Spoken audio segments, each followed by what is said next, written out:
त्रिकोणीय प्रेम को नहीं जघन्य हत्याकांड तीन गिरफ क्राइम सीन रिक्रिएशन कला पुलिस। त्रिकोणीय प्रेम को नहीं होइतिबा एक जघन्य हत्याकांडर पर्दाफाश करछि माथिली पुलिस। एथिसह हत्याकांड रे संपृक्त थिबा अभियुक्त बापा समेत 3 जन को गिरफ करछि माथिली पुलिस। तेबे मुख्य अभियुक्त फरार होइतिबा बेले खूब शीघ्र तांकु मध्य गिरफ कराजिबो बोली पुलिस कहछि।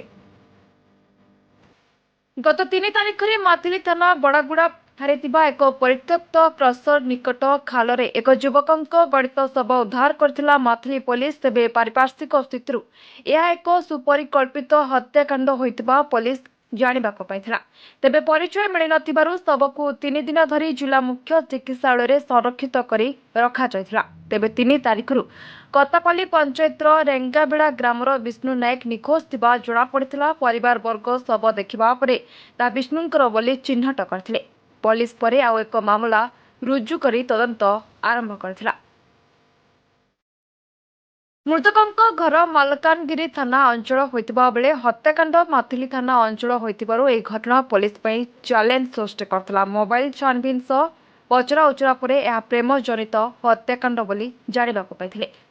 घटनार मुख्य अभियुक्त दीपक अरफ विनोद जैनिक नाबालिका एक तरफा भल पाउथबा बेले विष्णु मध्य से झील को भल पाउथबा जानिथिला।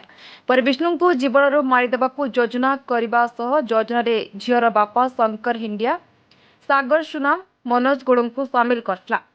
घटना दिन विष्णु को बड़ागुड़ा क्रसर निकट को कौशल क्रमे आनिबा सह मारपीट करथिले। पर उत्त्यक्त होई एक रड साहाय्य बारंबार भुसिथिले। विष्णु मरीचिबा परे तांकू मरम खाल फिंगी दे अभियुक्त माने चंपट मारथिले।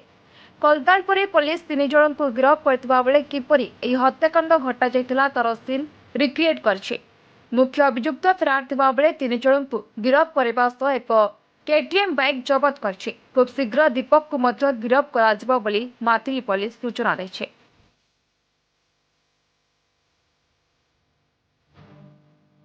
आम गोटे गत 3 तारिख दिन गोटे अननोन डेड बॉडी पांगम पाख क्रसर पाई से गोटे आम यूडी केस 48/25 रेजिस्टर होगी इन्वेस्टिगेशन चलता जेहेतु अननोन थी आम प्रिजर्व करूँ डीएचएच रे।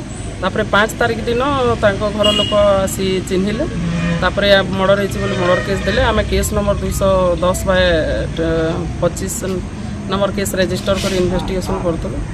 तापरे आम विभिन्न सर्कमस्टांशियल एविडेंस माने देखिकी आउ किछटा टेक्निकल डाटा एनालाइज करिकी आम जानी पारलु जे एथिरे मुख्य आसामी अछि दीपक आलियस विनोद कुमार जे अरेस्ट है नहीं, किंतु आम आउ अन्य 3 जन को अरेस्ट करिस्तु। एथिरे टोटल 4 जन एक्यूज इन्वॉल्व थिबार मिलिछि। कौन सूत्र पुलिस सुरक्षा पाइथिला जे हत्याकारी माने हमला करथिले?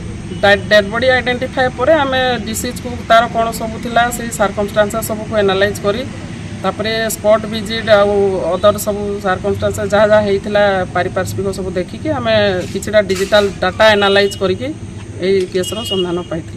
कौन मुख्य कारण कौन थिला? मुख्य कारण थिला जे मुख्य आसामी अच्छी दीपक आलियस विनोद कुमार तार जो झील सहित लव थिला ताकू ए जो मरी जाइछि विष्णु नायक से भल पाउथिले। तार लव वन साइडेड थिला तेणु रागरे ताकू ये प्लानिंग करके मर्डर कर। Bureau report B news.